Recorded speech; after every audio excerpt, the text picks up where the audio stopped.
Welcome back to the Cooligans, baby. This continues. Exactly. Nothing but stars. We got a defender of the year. Bro, this dude is so tall. He walked in. I thought he was going to dunk on me. Just to make sure after the show, after this interview, we have to get a quick photo of him. Yeah, so I can look shorter and fatter.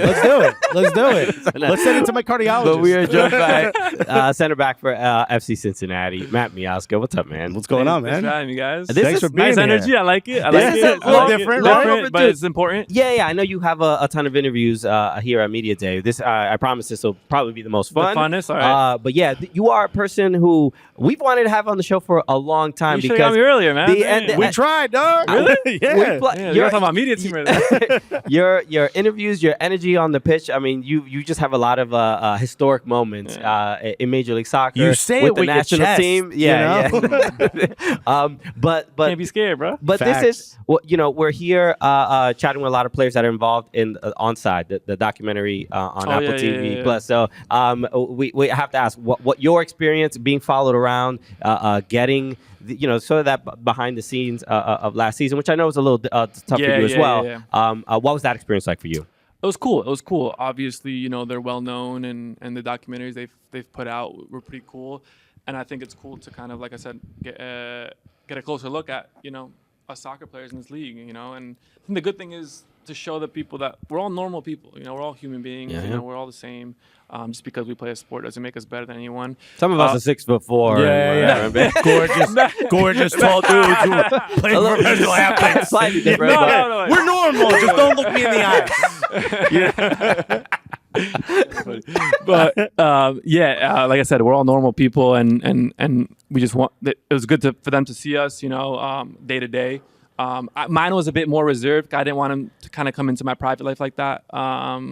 With my little one as well. But it was fun. I think they're raving about it, so I'm excited to see it. Yeah. And I think, they shot the Hell Is Real derby, so I think that was a cool game to be a part of. Yeah. And I think people, if they see the intricacies and the details of what goes into all that, it's going to be cool for them to see. You say it was reserved because you didn't do it family, but the thing about you, and I think one of the reasons why, when you used to play for Red Bull, as much as we were like, please lose when you were playing, because we're New York City fans, when you play for the national team and stuff, we're always rooting for you, or when you're playing for other teams that don't play in NYC, because for me, you remind me so much of the people I grew up with, because you clearly, you ain't hiding how you feel. You're not hiding your emotions. Yeah. How was that getting to share that after a match? Like maybe it's a loss or maybe it's a win and they're filming you. You probably aren't really hiding how you feel. You don't have much of a poker face, man. Yeah, no, I was just being myself. And I have to because, I feel like I'm one of the leaders of the team. So there's nothing to hide. I got to make sure that, I'm still being myself and trying to be the best I can be and help lead my guys out there. And there's definitely, a lot of cursing in there or whatever it is. Yeah, you're from Jersey. That's just not, every other word for me. That's how we talk. Exactly. Right? Priests have sermons in Jersey, bro. That's every other word for me. So maybe they don't bleep it out. But no, you see the authentic me and you see the authentic. I think everybody was pretty authentic in that. You know what I mean? And yeah, you think you're going to hide, but you don't really hide. Sometimes it's a bit awkward when you're in the locker room and stuff or in the training room and in and around the facility. Mm-hmm. And you kind of got to realize, I got a mic on me. Saying crazy things. Yeah, right. I can't say what I'm really about. I'm going to text you that. Otherwise, people are going to really Locker room is a live group chat. I don't think people realize that. Right. It's so unhinged and you just say how you feel and everybody, you just be yourself. Everybody respects you no matter what. You know what I mean? Right. But you are one of the most, I would say, in the last few years, a legendary just trash talker. Oh yeah, right? Yeah. Where, dude. I mean, it is as much a part of your game as winning aerial duels, man. No, I mean, when I was worse when I was younger. I would go out and look for it. Now I don't look for it, but if people come, it's game over. I'm not stopping. What's in the water in North Jersey? We gotta figure it out. Because I was the same way. I would go that's out how and I look grew for up. it. That's how you grew up. That was normal. I'm talking to you. When I'm in high school, we're not saying how are you. We're talking shit to you. Yeah. I mean, it's just natural. But it's all fun and games. It also it toughens you up. You know what I mean? Sure. Whatever you say to me, you're not gonna it's gonna go in one ear out the other. Yeah, my best friend has said much worse to me. Yeah. I mean, my father has much worse than me. We just have to ask because this is one of it's like a bucket list item for us. We have to talk about that Diego Lainez moment. And this was I mean, it's an iconic photo. I don't know if it's your full wallpaper right now, Right? because You have it in your kid's room just so he knows or as she far knows. as U.S.-Mexico lore and just like important moments in that rivalry's history, that's a big moment. What was the sort of aftermath of that? And I don't know, are Mexico fans still tweeting about it or mad at you? The funny thing about that was after the game, the next day we're flying back out because that was the last game of the international window. Yeah. And I was playing in France at the time, so I'm flying out. I'm checking in, getting ready, checking my bag, and this is in Nashville. And behind me, I turn and I see like Mexico fans with the jersey on still from the game. So I'm like, because I was getting bombarded with messages, And I'm like, all right, let's see how this plays out. They see me, they're like, oh, Miazga, let's do a picture. And I'm like, that's so Those so are the funny. same dudes that are heavy in the comments too. Yeah, They say wild yeah, stuff. exactly. So it's just like, at the end of the day, I always said, like, whatever happens on the field stays on the field. Yeah. After the game, I respect everybody. It's normal. The good thing about with the player line is I played against him a few times afterwards as well. And, before, after the game, you give a big dap, you hug, Exactly, whatever. yeah. Like, it's soccer. We're all playing a game. Right. It's a game of soccer. So, but yeah, that was a funny story about that one. That's so great. Yeah. It's great. I mean, I'm looking forward to the documentary because I think one of the things is like those of us who've seen you play and grow, we get to see you as a leader, and now we're going to get to see it on camera. What's probably the thing that you're most excited for people to see about you and just your time at FC Cincinnati? Yeah, I think maybe my passion, Yeah. because passion can be a bit misunderstood for maybe arrogance, maybe I don't know if I'm allowed to say it, but like being a head. Yeah, you know what I mean. yeah. And I'm a passionate guy. I care. I want to win. I'm a competitor, and this is my livelihood. So I'm gonna go out there and it's kill or be killed. You know what I mean? Mm-hmm. That's my mentality. So I feel like if people see like that part of it, that like it's just being passionate about your sport and caring about your teammates and winning, that's what it's about for me. You know what I mean? So Your time in Europe, I mean, I know a big part of you mentioned when like you were younger, maybe there was a lot of trash talk, but we were watching your games while you were out in Europe, and especially you mentioned kill or be killed, and that cutthroat mentality, it seems to be a little bit more intense out in Europe. What did you learn from that experience that maybe have changed you as a player when you came back to Major League Soccer? Yeah, like I said, I mean, like you said, I've been in Europe for a while, and I've been in a lot of countries, not just like one or two. I've been in 3-4 countries, and I love just the experiences of the different philosophies and players that I come across, because you meet and you stay with lifelong friends that you meet. But also off the field, the cultures that you learn and try to ingrain yourself in, and trying to speak different languages, and on a day off or on a weekend off, there's always something to do, something to see, something to learn. So I definitely enjoyed that aspect. And then the experiences of high level football made me who I am today, and I'm hoping and trying to carry that into this league and show the younger players, what it takes to be a top professional. That's awesome. And I'm sure we got to let you run, but I got to get it. You from Clifton, New Jersey. I got to get it. What's your bagel shop order? Real quick. Bacon, egg, and cheese, salt, pepper, ketchup, toasted. On? Plain bagel. Plain bagel. Plain bagel? Yeah. Sometimes everything. You got to go everything. Or egg everything. Egg everything is a sleeper. Salt, pepper, ketchup, bacon, egg, and cheese, toasted. Very nice. Quick, yeah. Do you scoop? No. All right, cool. Plain bagel. I was surprised by that. Why? Because you look like an everything guy to me. No, my missus is an everything. Yeah? Everything All right, cool. bagel, So there's an everything in the Okay, family. yeah. Dude, thank you so much. Matt for Miazga, thank you so much, brother. Best of luck this season, man. Thank you very much. All right, cheers. Appreciate it, guys. We are excited to be joined by coach of FC Cincinnati. This is going to be another coach involved in the documentary, but Pat Noonan. How are you doing, man? Thank you so much for joining us. I'm doing good. It's good to see you guys again. Yeah. Thanks for your time. Of course, dude. Excited to have you. Talk about this, man. The league is growing so much. Now you get to have cameras in the locker rooms with you, catching everything you guys are doing, all the conversations you're having. Obviously, we're talking about Onside. It's going to be amazing. That comes out pretty soon on Apple TV. Talk about having that experience. Was it weird for you to have cameras sort of following you around? Did you feel like a pop star? Maybe? It was. No, I didn't, because I don't know how to act like a pop star. But I will say, you're uncomfortable. You got cameras, you got microphones. You're at times, you find, am I being myself right now?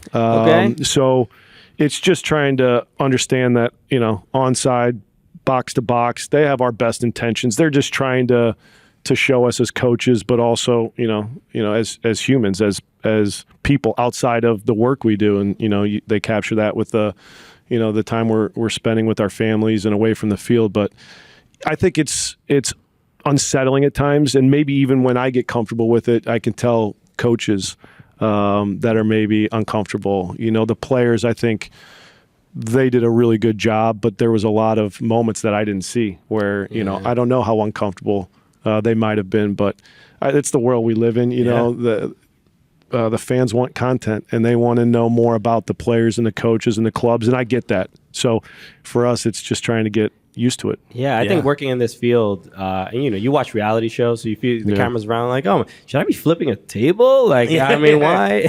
Should I yell at somebody? Ask people for the are manager? really comfortable in that setting, and it's wild. And I'm like, they really shine in those moments. Some of these folks, huh?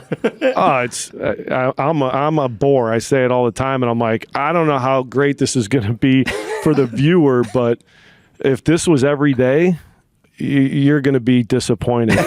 It's interesting though, because I watch a lot of the FC Cincinnati social content, and I remember when you were part of or was it end of the year award? Was Coach of the Year? It was. Yeah, Coach. Yeah. And when they surprised Last you, year, they did. Yeah. And it good was content. But there was a little bit of like that one? there's a little bit of I want to see how Pat Noonan reacts to this, and it was like, is it going to be a lot of emotion? Is it going to be tears? You should have seen me before the meeting, because I was agitated. I had that hour leading up to it, and they had me. I was focused on something, and so it was a league meeting, and here I am like, what the? Are we going? Why do we all need to be there? What are we doing? And it was like, then your kids show up, and then here's my family. What the hell are they here? You still angry? Everybody did great. The reason it was so special was, of course, I don't want to say less about the award. It was the delivery of the message, and that meant a lot. And then to see my family in the aftermath of being with the staff and the players was really cool. So, that was organic, that was real, and I really had no idea, and so. I'm sure whatever I said after hearing it was like was not that great. Speaking for content. Of delivery of the message, were you nervous at all that the world with all these cameras around, we're going to find out that the only tactics you do is like, all right, on 3, pass it to Mucho Costa, and then go. Were you nervous that we were all going to figure that? We need to figure out a way to cover that up. I mean, you got a cheat code. This guy is so. He's good. decent, right? He's a special talent, man.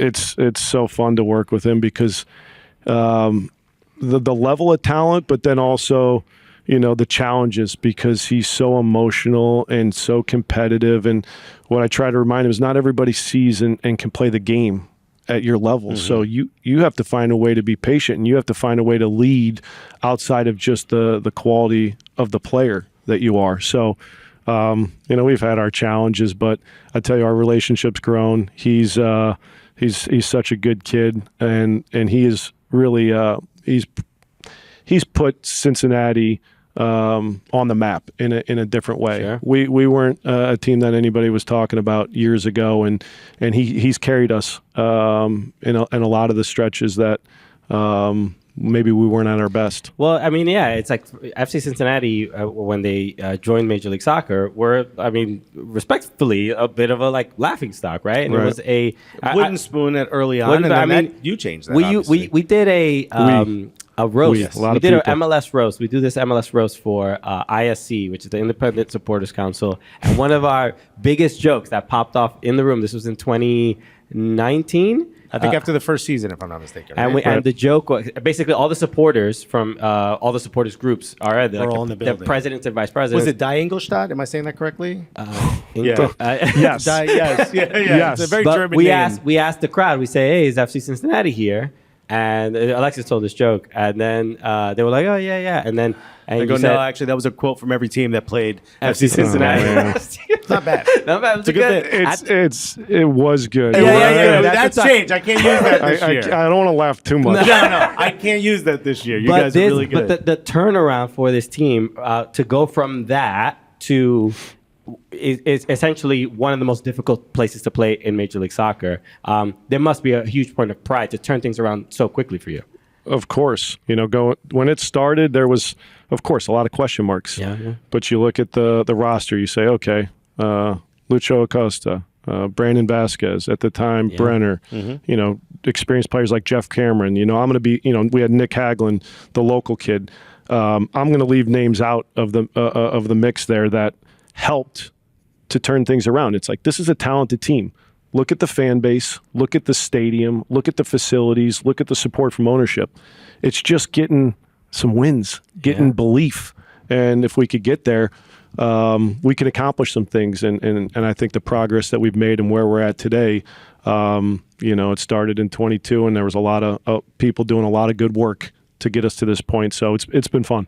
Talk about your growth also as a manager, because I remember when the rumor was that you guys were going to get Matt Miazga, you were already a great defensive team. We're going to have 7 center backs. So they're going to have the tallest team in the league. And to get these pieces in, it must be difficult to figure out ways to sort of make them work. And you've got this, whatever the first 11 you put out, they're always so cohesive and they're all committed to the plan. Talk about that growth. Well, it's not getting complacent. In this league, things change like that. We saw it with the injury to Matt this year, who was a key piece, and how quickly, and Nick was part of that as well, how quickly the level dropped.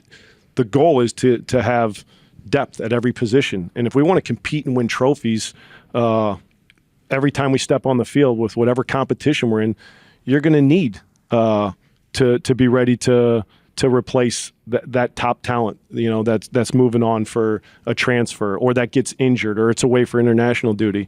And so our goal is to build the strongest roster possible. And it's not getting complacent. It's not saying, okay, here we are, we're at the top of the table right now. Everything's great. No, you know behind the scenes what needs to be done to maintain it. Mm-hmm. Yeah. How does it also feel to, there were reports last year about I don't know how much you could even really talk about it, but Weston McKennie, that was a potential player. But the fact that FC Cincinnati is on that kind of radar where people we sort of, again, with American soccer and maybe, they think of maybe Cincinnati as like a flyover city or whatever, but when it comes to footballers joining this team, it now, especially with that stadium, it feels like a proper destination to come play. No question. I think, you're starting to see the ambition of ownership groups to even think about going and signing players of that magnitude because it's a huge investment. But I also think top players that can, see a project or see, okay, this is a strong fan base. This is a strong club. We have all the facilities, world-class facilities. No matter where they're playing, no matter what level they're playing at, they can see this as a good move for them in their careers. Yeah. And not everybody will share that thought, that sentiment. But for me, it shows and speaks to the growth of our league and the ambition to bring in the top players at the prime of their careers. Yeah. And we know you have to run, but I want to make sure that we talk about Onside because they actually filmed The Hell Is Real Derby, which is huge, right? I think that's just huge for the sport in America. And it's huge to shine a light on what the sport really means in that part of Ohio because it is big. And I don't know if the cameras caught this, but I heard a rumor that whoever loses has to eat Skyline chili. Is that true? Well, it's a good rumor to have when you won the game. So it was their coverage, box to box. Johnny Zwick. I highlight his name because we spent a lot of time together. But the coverage was great. They were very professional. You know, I'm excited to see how it looks now. You know, the final product. Because you won. The result helped, but I will say the experience was good for myself. You know, I know they highlighted Matt and Lucho, and so they did a great job. It's going to be, I think, something that the viewers are really going to appreciate and certainly be hungry for more. Yeah, Nice. and just as far as someone involved in American soccer for so long, I mean, you've seen it go from just almost no interest, almost no coverage, and it's difficult for that to find that like legitimacy. But just to see that there's a project like this that could potentially, you know, just like the F1 Drive to Survive, where it's like just, you know, we've been doing this a long time, and we've even naturally developed a much deeper connection to the league, to the sport. Right. But as far as the growth and connection to just like the American soccer player or the player that plays in the United States, what do you think, or what are you excited about as far as just fans having that deeper connection that we see with NBA players, NFL players, like now MLS players getting that kind of attention? Well, you just said it. We're competing with major sports, you know, in a lot of, you know, top markets, you know, in the world, you know, that soccer, I say soccer because I grew up in America. Yeah. I'm not afraid to say that. Football and other parts of the world, that's all they know. And so we're competing. We're trying to grow a sport in a league where you have, in a country where you have Major League Baseball, NBA, NHL, NFL. It's hard to do that. So you're trying to maintain the diehard fan, you know, grow interest with the casual fan. How are we gaining, you know, views, getting more eyes on our sport? And it's content like this where they can see not only the player and the coach, but the human. And if maybe there's some sort of connection that they start to see with us in the soccer world, you know, it's only going to be a good thing for the growth of our sport. So Nice. It's been great. Yeah, the way to just grow the popularity of the sport, more Pat Noonan on camera. Come on. Okay, that's There all you we go. need. It's good. There you go. More comedy. Yes, I agree, Coach. I agree. Gaffer. There you go. Gaffer. Pat Noonan, best of luck this season. Excited to see you in Onside that comes out February 21st. But thank you so much for joining us, man. Really appreciate it. Thanks, guys. Excited. I've enjoyed it.